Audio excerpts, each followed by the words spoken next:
जय माता दी। आपको हमारे चैनल शर्मा ऑफिशियल भक्ति में स्वागत है। भगवान शिव कहते हैं, गरीबी से मुक्ति के लिए इन 3 बातों को किसी को नहीं बताना चाहिए। भगवान शिव माता पार्वती से कहते हैं, ये 3 बातें मानव को कभी भी किसी को नहीं बतानी चाहिए। जो मानव इन 3 बातों को नहीं बताता वह इंसान कभी भी गरीब नहीं रहेगा। फिर माता पार्वती कहती हैं, हे प्राणनाथ, वह कौन सी 3 बातें हैं जिन्हें जान लेने से इंसान को कभी भी दुखों का सामना नहीं करना पड़ेगा। तब भगवान शिव कहते हैं, हे देवी, आज मैं पृथ्वी लोक में एक सन्यासी का रूप धारण करके ये 3 बातें बताने जा रहा हूँ। कृपया आप इन कहानी को ध्यान से सुनिए। अगर आप यह कहानी सुन रहे हैं तो इसे पूरा सुनिए, क्योंकि इस पवित्र कथा को पूरा सुनने से मनचाहे फल की प्राप्ति होती है। इसलिए इस कथा को पूरा सुने। अगर आप शिव भक्त हैं तो भोले भगवान का अनादर ना करें। आज की इस प्यारी सी कहानी की शुरुआत करते हैं। प्राचीन समय की बात है। एक नगर में एक धनवान सेठ रहता था। उसके घर में किसी चीज़ की कोई कमी नहीं थी और उसका व्यापार बहुत अच्छा चल रहा था।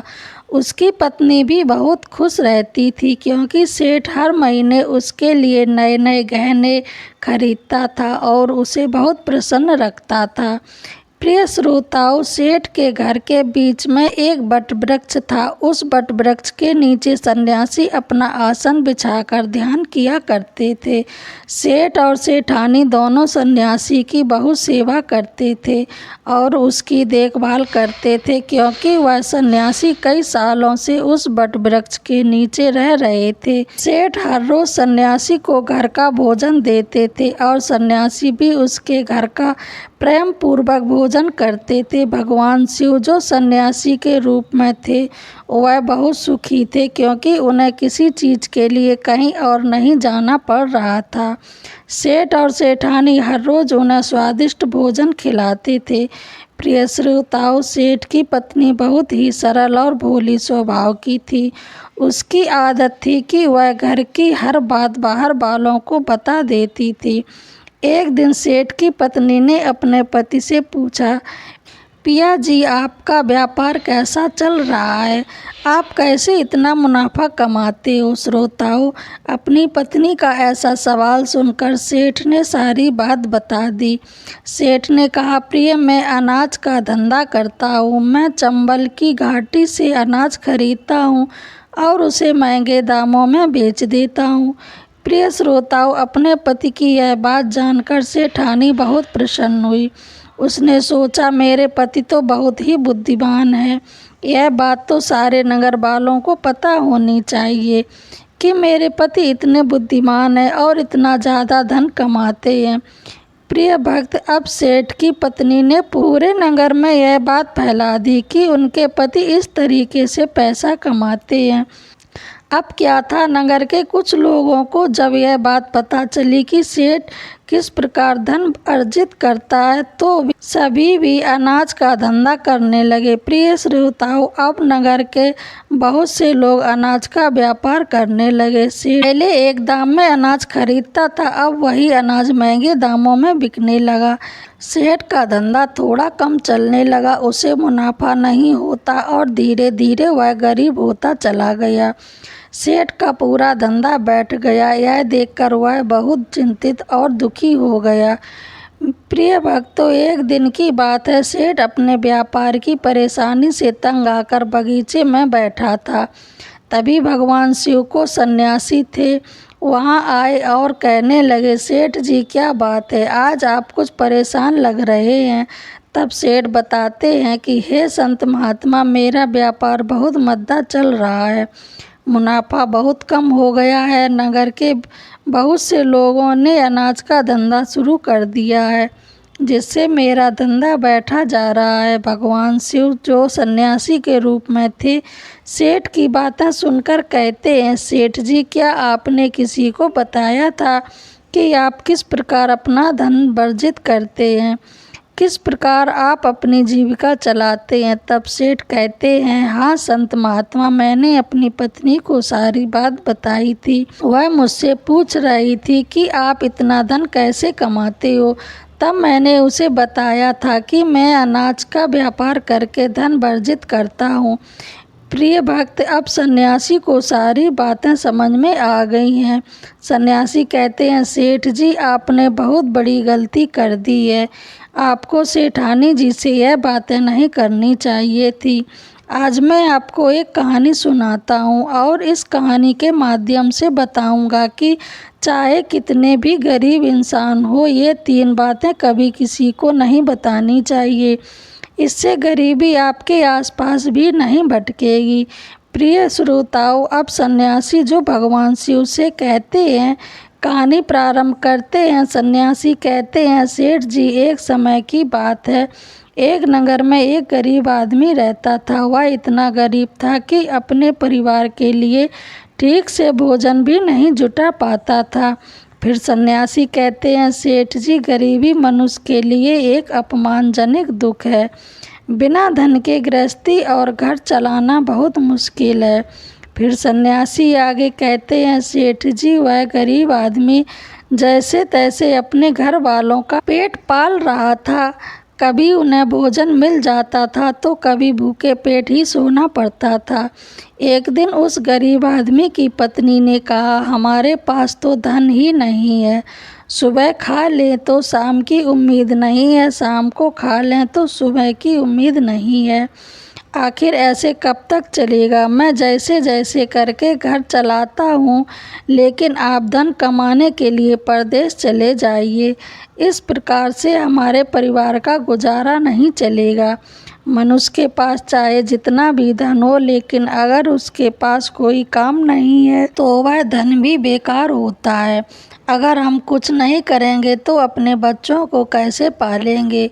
भूखे मरने से अच्छा है कि किसी की छोटी मोटी मजदूरी कर लें। अब पत्नी के बार बार कहने पर वह गरीब आदमी धन कमाने की आस लेकर घर से निकल पड़ा। वह जंगलों के रास्ते से परदेश के लिए रवाना हुआ। चलते चलते वह एक जंगल में पहुंच गया। दूर की रास्ता तय करते करते बेचारा थक चुका था। तभी उसने देखा कि आगे एक छायादार बरगद का पेड़ है। उस पेड़ की लंबी लंबी शाखाएं थीं और उसकी जड़ें जमीन को छू रही थीं।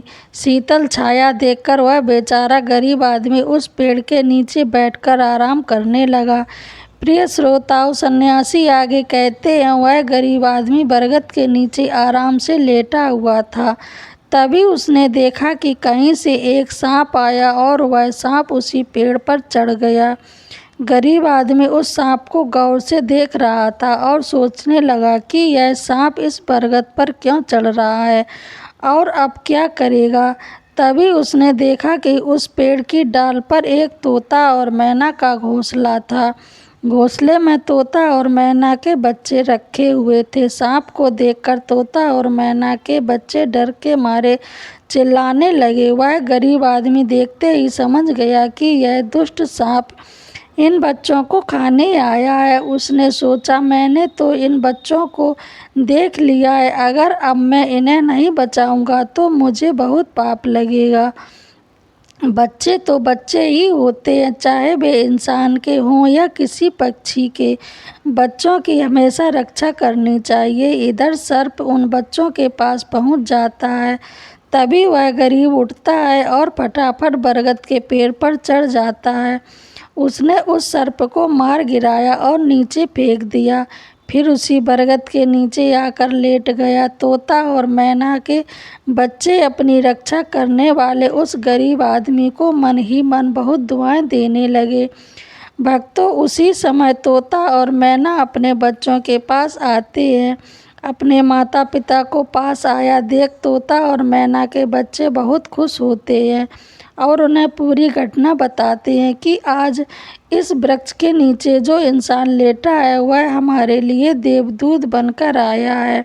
हमें खाने के लिए एक भयंकर सर्प आया था।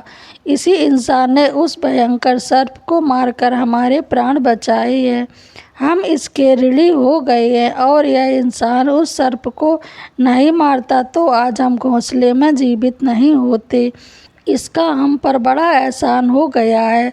अपने बच्चों के मुख से उस मुसाफिर की प्रशंसा सुनकर तोता और मैना बहुत खुश होते हैं। तोता और मैना उस गरीब आदमी के पास पहुंचते हैं और कहते हैं, हे मनुष्य, तुमने आज हमारे बच्चों की जान बचाकर हमें अपना ऋणी बना लिया है। आप कौन हो और कहाँ जा रहे हो? तोता और मैना के पूछने पर वह गरीब आदमी कहता है, हे पक्षियों, मैं एक गरीब आदमी हूँ और धन कमाने के लिए परदेश जा रहा था। सफ़र का थका हारा था तो इस बरगद की छाया में बैठकर आराम करने लगा। तभी मैंने देखा कि एक दुष्ट सर्प तुम्हारे बच्चों को खाने के लिए तुम्हारे घोंसले के पास जा रहा था। मैंने उसे मार डाला। फिर तोता और मैना बोले, भाई, तुमने हम पर बहुत बड़ा उपकार किया है। संसार में सबसे बड़ी सुखी बच्चों से होती है। बच्चों से अधिक प्रिय तो किसी को कोई नहीं होता। आप भी तो धन कमाने अपने बच्चे के लिए ही जा रहे हैं। अब आपने हमारे बच्चों की जान बचाई है तो हम आपके बच्चों की भूख मिटाना चाहते हैं। तब उन्होंने बताया, हम दोनों, तोता और मैना, हम हमेशा कीमती मोती खाते हैं और हमने सुना है कि यह मोती मनुष्यों के लिए बहुत मूल्यवान होते हैं। हम तुम्हें कुछ मोती देते हैं, तुम इन्हें बेचकर बाजार से कुछ खाने पीने का सामान ले जाओ और आज से तुम यहीं रहकर हमारे बच्चों की देखभाल करते रहना। हम तुम्हें इसी तरह से रोज़ यह कीमती मोती लाकर देते रहेंगे। तो तोता और मैना की बात सुनकर वह गरीब आदमी खुश हो गया। सोचता है कि अगर हमें यहीं धन मिलेगा तो हम बाहर क्यों जाएंगे। प्रिय श्रोताओं, यह आगे कहता है कि सेठ जी, वह गरीब आदमी, तोता से कुछ मोती लेकर बाजार गया और अपने खाने पीने का सामान खरीद लाया। उस वृक्ष के नीचे उसने एक झोपड़ी बना ली और वहाँ रहने लगा और तोता मैना के बच्चों की देखभाल करने लगा। अब तो तोता और मैना निश्चिंत हो गए। उन्हें उनके बच्चों की रक्षा करने वाला मिल गया था।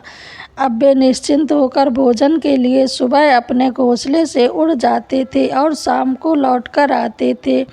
अपने बच्चों को घोंसले में सुरक्षित देखकर वे बहुत खुश होते थे और उस गरीब आदमी का धन्यवाद करते थे और उसे कुछ मोती लाकर दे देते थे।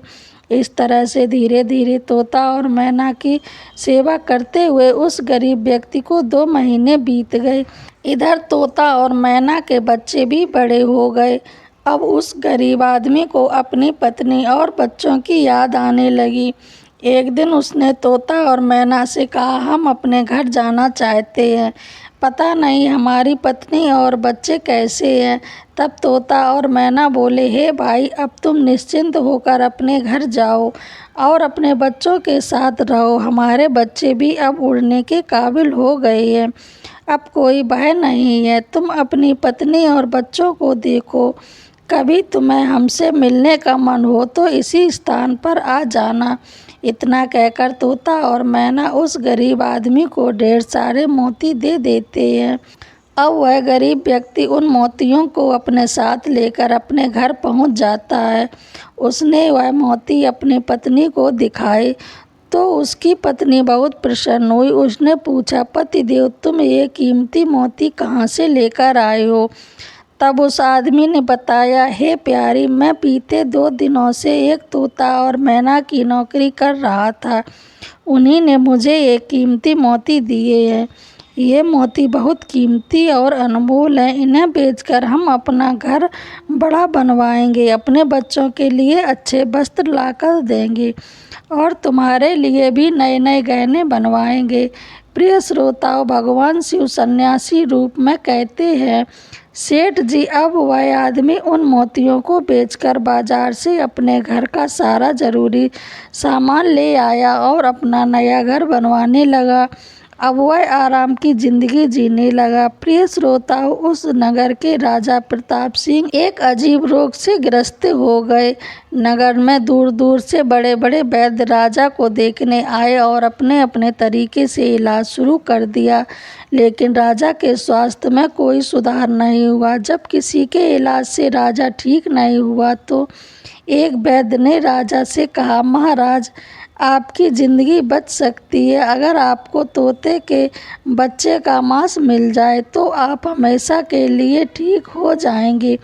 इस प्रकार वैद्य की बात सुनकर राजा प्रताप सिंह ने अपने राज्य में घोषणा करवा दी कि जो कोई उन्हें तोता लाकर देगा उसे सोने के सिक्के दिए जाएंगे।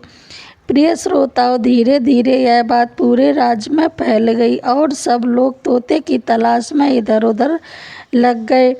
फिर किसी को भी पता नहीं चला कि एक दिन गरीब आदमी की स्त्री अपने पड़ोस में कुछ स्त्रियों के साथ बैठकर बात कर रही थी। कुछ घर गृहस्थी की बातें हो रही थी। बातों ही बातों में तोते की चर्चा छिड़ गई। एक पत्नी बोली, बहन, क्या तुम्हें पता है कि राजा साहब ने तोते का बच्चा लाने का आदेश दिया है? तोता लाना कोई आसान काम नहीं है। जब गरीब आदमी की पत्नी ने सुना कि राजा साहब बीमार हैं और उन्होंने घोषणा की है कि जो कोई उन्हें तोते का बच्चा लाकर देगा उसे सोने के सिक्कों से मालामाल कर दिया जाएगा, यह सुनकर उस गरीब आदमी की पत्नी ने कहा, अरे बहनों, तोता लाना कौन सी बड़ी बात है। मेरे पति तो 2 महीने तोता और मैना की नौकरी करके आई है। वह एक नहीं कई तोते ला सकते हैं। इतना कहने के बाद वह घर चली गई। नगर की स्त्रियों ने उसकी बात सुनी और अपने पतियों से बताई। धीरे धीरे यह बात पूरे नगर में फैल गई। राजा ने भी सुना कि उसके राज में एक व्यक्ति है जो तोता और मैना के पास नौकरी करके आया है। राजा ने अपने सैनिकों को आदेश दिया कि उस आदमी को पकड़कर लाएं और उससे कहे कि वह एक तोते का बच्चा लाकर दे। राजा ने कहा, इसके बदले हम तुम्हें मुंह मांगा इनाम देंगे। यह सुनकर वह आदमी घबरा गया और बोला, महाराज, आप मेरे प्राण ले लो पर मैं आपको तोते का बच्चा लाकर नहीं दे सकता। तोते तो उनकी जान बचाई थी, एक रक्षक भक्षक कैसे बन सकता है। उसने इनकार करने पर राजा प्रताप सिंह बहुत नाराज हुए और बोले, अगर तुमने हमारी बात नहीं मानी और तोते का बच्चा लाकर नहीं दिया तो हम तुम्हारी पत्नी और बच्चों को मरवा देंगे। प्रिय भक्तों, फिर भगवान शिव रूपी सन्यासी कहते हैं, मनुष्य सबसे ज़्यादा कमज़ोर तब पड़ता है जब उसके बच्चों की सुरक्षा की बात आती है। ऐसे में वह कुछ भी करने को मजबूर हो जाता है। राजा की बात सुनकर वह गरीब आदमी बहुत घबरा गया। उसने सोचा, अब मुझे किसी भी तरह तोते का बच्चा लाकर राजा को देना ही होगा। वह घर आया और अपनी पत्नी को डांटने लगा, तुमने यह क्या कर दिया? तुम्हें बिल्कुल भी समझ नहीं है कि हम क्या करते हैं और कहाँ जाते हैं। तुमने ये बातें नगर की स्त्रियों से क्यों कहीं? धीरे धीरे यह बात राजा प्रताप सिंह तक पहुँच गई। अब बताओ मैं क्या करूं? जिन तोता और मैना ने हमें खाने को भोजन, रहने को घर दिया और पहनने को अच्छे वस्त्र दिए, मैं उनके साथ गद्दारी कैसे कर सकता हूँ? तुमने ये बात उन महिलाओं को बताकर बहुत बड़ी भूल कर दी है। वह व्यक्ति कहता है, प्रिय, अपने घर की कुछ बातें दूसरों से कभी नहीं कहनी चाहिए। पहली बात, आपके घर में कितना धन है और आपकी कमाई का स्रोत क्या है, ये बातें दूसरों से कभी भी नहीं करनी चाहिए। दूसरी बात, घर में आपसी प्रेम की बातें, पति पत्नी के प्रेम की बातें बाहर वालों के सामने नहीं करनी चाहिए। तीसरी बात, आपसी लड़ाई झगड़े मतभेद मान सम्मान की बातें कभी दूसरों के सामने नहीं करनी चाहिए, वरना लोग हमारी गुप्त बातें जानकर हमारी कमजोरी को समझकर हमारा फायदा उठाते हैं। चौथी बात, अपनी कमजोरी दूसरों के सामने ना बताएं और अपनी उन्नति का राज किसी को नहीं बताएं। जिन बातों के कहने से आपके परिवार पर दुख आ सकता है, वे बातें कभी बाहर नहीं करनी चाहिए। खासकर उन बातों को अपनी स्त्री से ना कहें जिन बातों से घर की मान प्रतिष्ठा नष्ट होती हो, परिवार पर संकट आता हो, किसी की जान जाती हो, परिवार में फूट पड़ती हो या आपके रिश्ते खराब होते हो। क्योंकि कहते हैं कि स्त्रियों के पेट में इस बात की बातें नहीं पचती हैं। अब वह गरीब आदमी बोला, प्रिय, तुम्हारी यह गलती आज हमारे परिवार को मौत के मुंह में डाल रही है।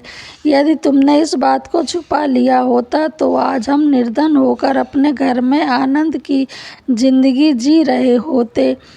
अब राजा की आज्ञा है तो तोता का बच्चा लाकर राजा को देना ही पड़ेगा, लेकिन ऐसा करने से मैं पापी कहलाऊंगा। जिन बच्चों की मैंने इतने दिन देखभाल की और जिन्हें मैंने मरने से बचाया, अब मैं उन्हें किस प्रकार मौत के मुंह में डाल सकता हूँ। पत्नी कहने लगी, पतिदेव, अब जो भी हो, लेकिन हमने अपने और बच्चों की ज़िंदगी बचानी है तो आपको यह पाप करना ही पड़ेगा। प्रिय श्रोताओं, अब वह गरीब आदमी लाचार होकर जंगल की ओर चल पड़ा हो जहाँ वह तोते के बच्चों की देखभाल कर रहा था। इधर जब तोता और मैना ने उसे गरीब आदमी को अपने पास आता हुआ देखा तो वह बहुत खुश हो गए। अपने बच्चों की अत्यंत खुश देखकर तोता और मैना ने कहा, अरे बच्चों, तुम इतने खुश क्यों हो रहे हो? वह तो तुम में से किसी एक को लेने आ रहे हैं। तुम में से कौन है जो आज उसके साथ जाकर उसके बच्चों की जान बचाएगा? फिर तोता ने कहा, बच्चों, एक बात याद रखना, तुम में से जो भी उसके साथ जाएगा वह कभी लौटकर नहीं आएगा। वह नगर के राजा का भोजन बन जाएगा। प्रिय भक्तों, तब तोता के बच्चों ने पूछा, आप ऐसा क्यों कह रहे हो? तोता बताता है, बच्चों, यहाँ का राजा बीमार पड़ गया है और वैद्य ने उसे तोते के बच्चे का मांस खाने को कहा है, इसलिए तुम में से किसी एक को वह लेने के लिए आया है। यदि तुम में से कोई उसके साथ जाने को तैयार हो तो वह जा सकता है। कभी उसने से एक बच्चा कहने लगा, माँ, हे माता पिता, उस आदमी ने ही हम सबकी ज़िंदगी बचाई है और आज वह आदमी बहुत बड़ी मुसीबत में है। ऐसे में हमें भी उसकी मदद करनी चाहिए, चाहे हमारी जान ही क्यों ना चली जाए, लेकिन हम उसके साथ ज़रूर जाएंगे।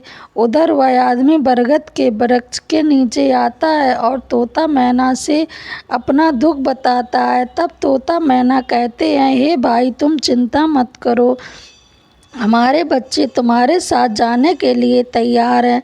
तुम इनमें से किसी एक को ले लो। श्रोताओं, अब वह गरीब आदमी उसमें से एक तोते के बच्चे को लेकर लौट जाता है और राजा को दे देता है।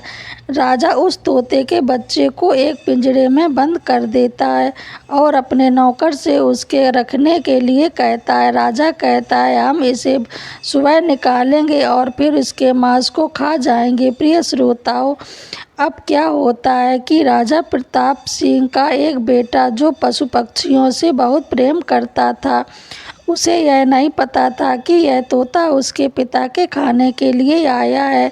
वह अपने मित्रों के साथ उसी जगह खेल रहा था जहाँ तभी राजकुमार का एक मित्र कहता है, मित्र, तुम इस पक्षी को बाहर निकालो, यह कितना सुंदर तोता है, पिंजरे में इसका रहना बिल्कुल सही नहीं है, हम इसे आज़ाद कर देते हैं। अपने मित्र की बातें सुनकर के बाद राजकुमार ने उस तोते के बच्चे को पिंजरे से बाहर निकाल दिया। जैसे ही वह पिंजरा खोलता है, तोता का बच्चा आकाश में उड़ जाता है। धीरे धीरे यह बात राजा तक पहुंची कि आपके राजकुमार ने उस तोते को छोड़ दिया है। अब आपके प्राण बचाना बड़ा ही मुश्किल है। यह सुनकर राजा को बहुत गुस्सा आया। उन्होंने तुरंत राजकुमार को बुलाया और गुस्से में कहा, अरे नादान पुत्र, तूने उस तोते के बच्चे को क्यों छोड़ दिया? राजकुमार बहुत घबरा गया और बोला, पिताजी, मुझे क्या पता था कि वह उड़ जाएगा, मैं तो उसके साथ खेलना चाहता था। अपने पुत्र की बात सुनकर राजा को और भी गुस्सा आया। उन्होंने उसे नगर से निकालने का आदेश दे दिया। प्रिय भक्तों, अब राजा के सैनिक राजकुमार को नगर की सीमा से बाहर छोड़ देते हैं।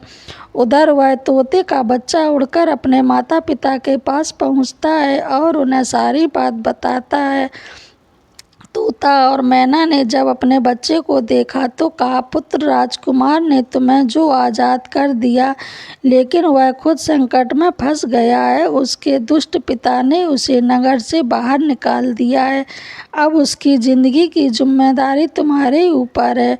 तुम जाओ और उसकी मदद करो। प्रिय भक्तों, तोता राजकुमार की मदद करने के लिए उसके पास पहुंच जाता है। राजकुमार उसे देखते ही पहचान लेते हैं और कहते हैं, यह तो वही पक्षी है जिसे मैंने पिंजरे से आज़ाद किया था। राजकुमार कहते हैं, तुम्हारी वजह से मुझे मेरे पिता ने नगर से निकाल दिया है।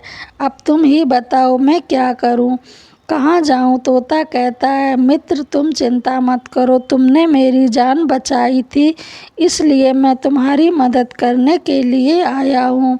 दुख सुख में अब मैं तुम्हारे साथ ही रहूँगा। श्रोताओं, अब राजकुमार खुश हो जाता है क्योंकि उसे कम से कम एक पक्षी साथी तो मिल ही गया था। अब तोता और राजकुमार दोनों एक दूसरे नगर में घूमने लगते हैं। चलते चलते वे दोनों एक सुंदर बगीचे में पहुंच जाते हैं। उसी बगीचे में वहां के राजा की पुत्री भी अपनी सहेलियों के साथ घूमने आती है।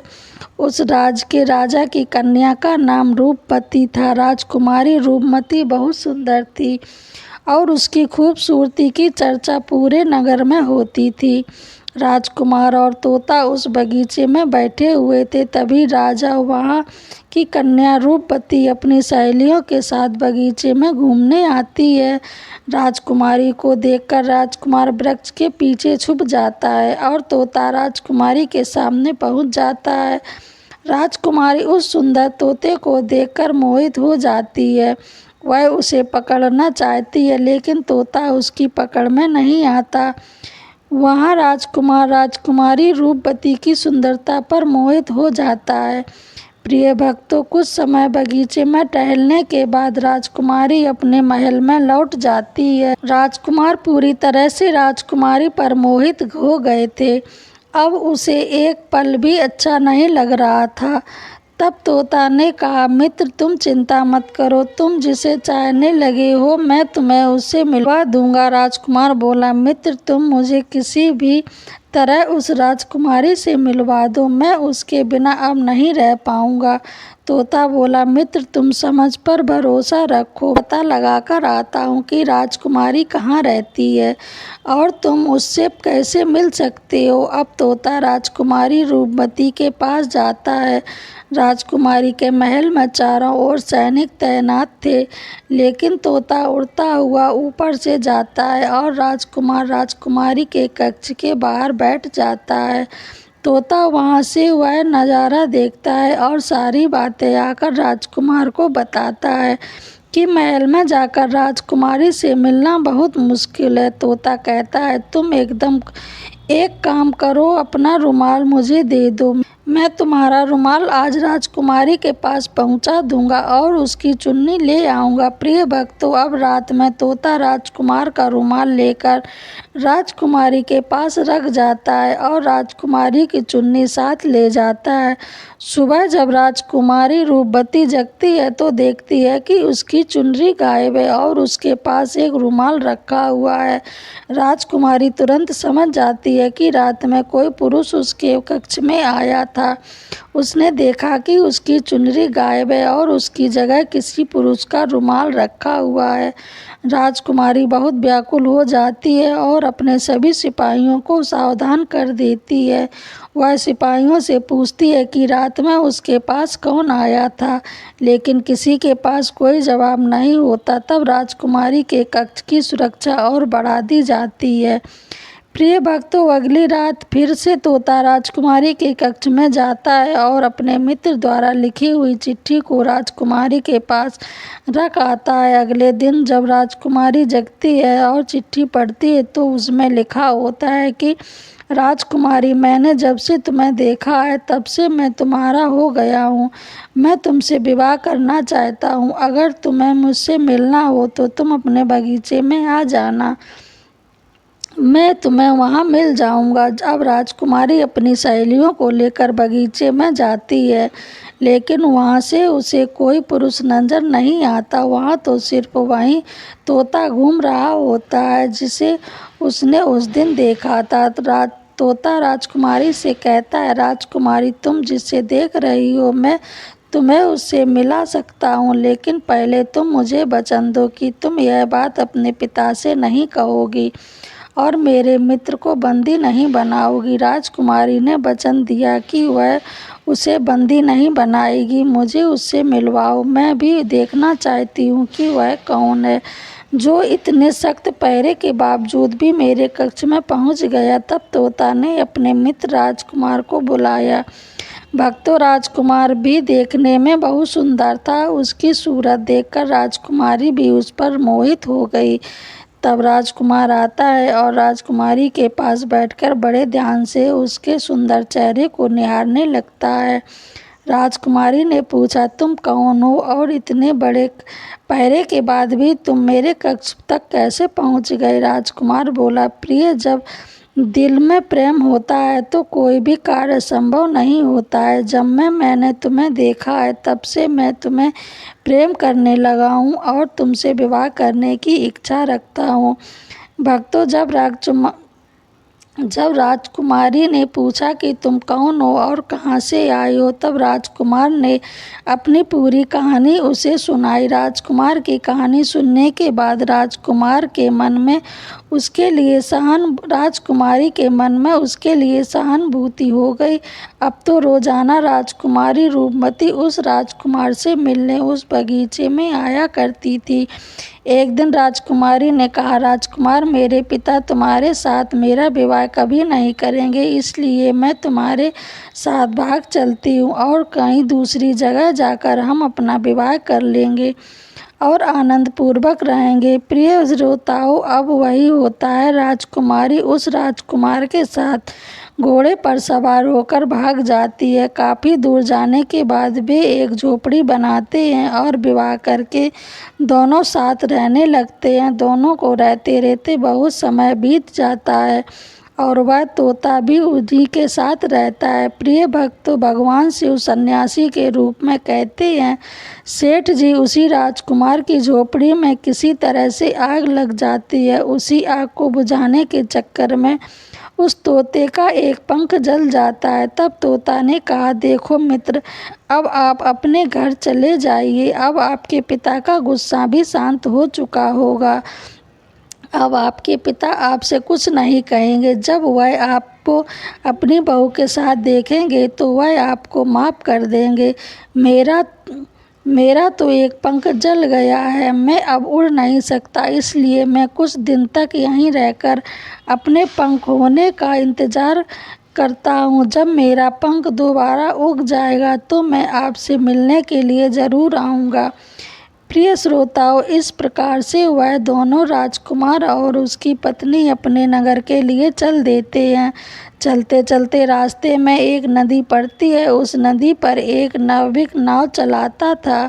राजकुमार अपनी पत्नी को लेकर नाव में बैठ जाता है। उसे से ही नाव नदी के बीच में पहुंचती है तो राजकुमार देखता है कि एक चूहा बार बार नाव पर चढ़कर आता है, लेकिन वह नाविक उसे हटाकर नदी में गिरा देता है।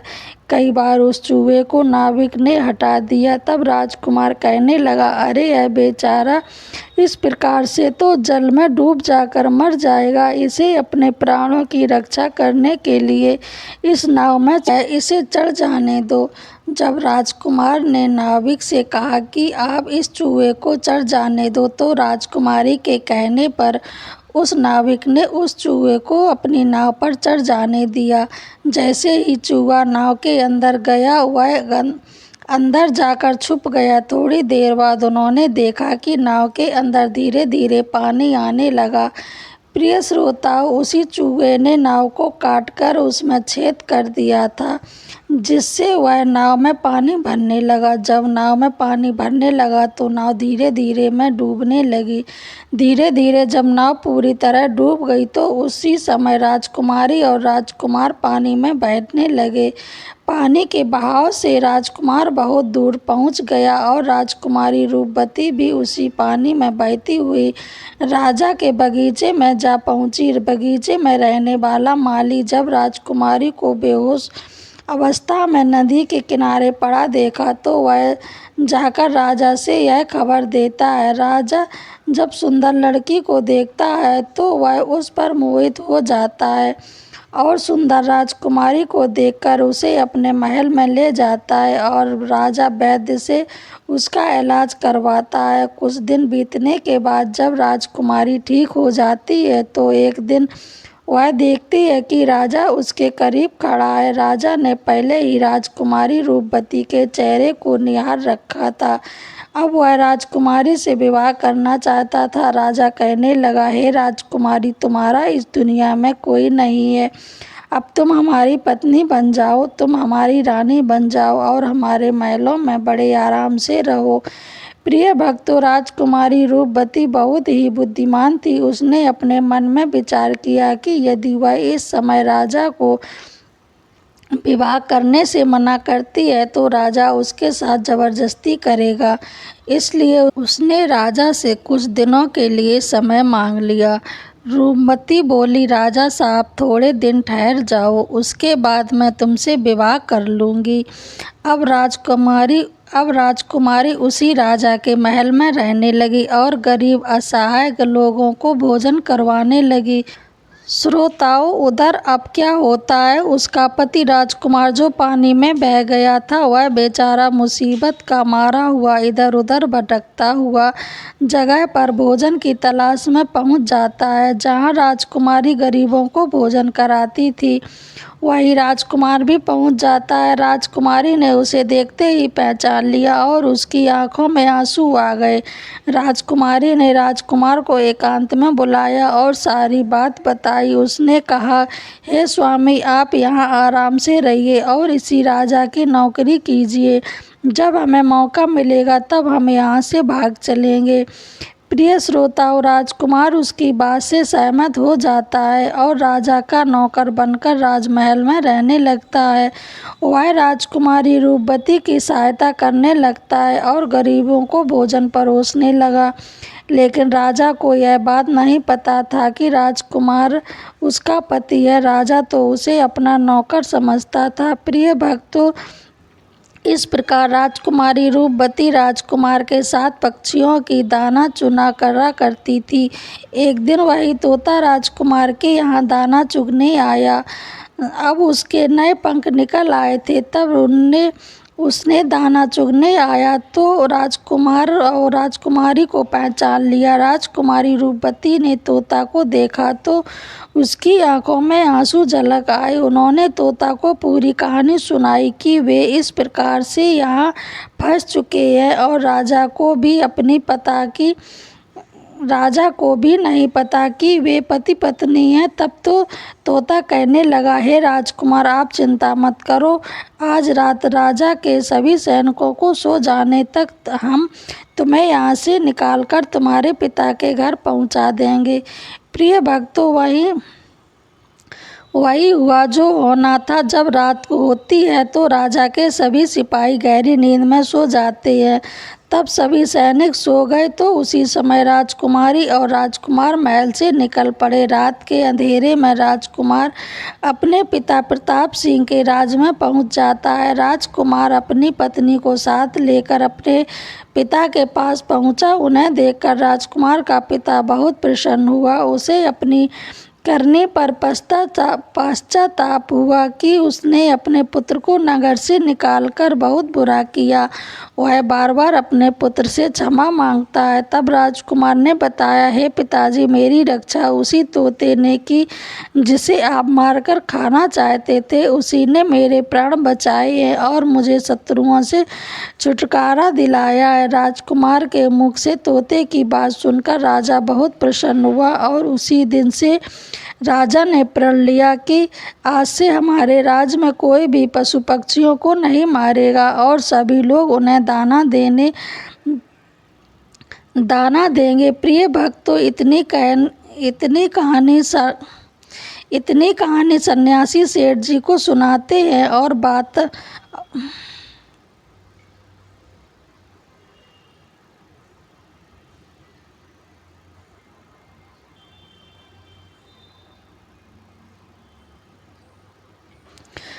बताता है कि देखा सेठ जी, इस प्रकार कुछ बातें बताने पर जमीन में घोर संकट आ सकता है, इसलिए इन बातें किसी को नहीं बताना चाहिए।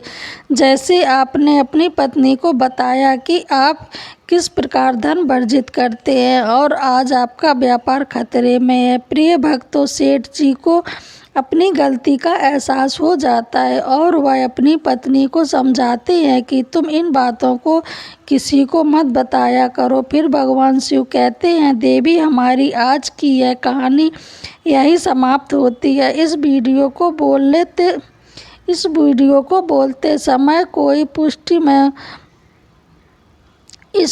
में बोलते समय कोई गलती हो गई हो तो क्षमा चाहती हूँ। उम्मीद है कि आप सभी को यह वीडियो अच्छी लगी। हर हर महादेव। यह वीडियो आपको पसंद आई हो तो हमारे चैनल को लाइक, शेयर, कमेंट, सब्सक्राइब जरूर करें। धन्यवाद।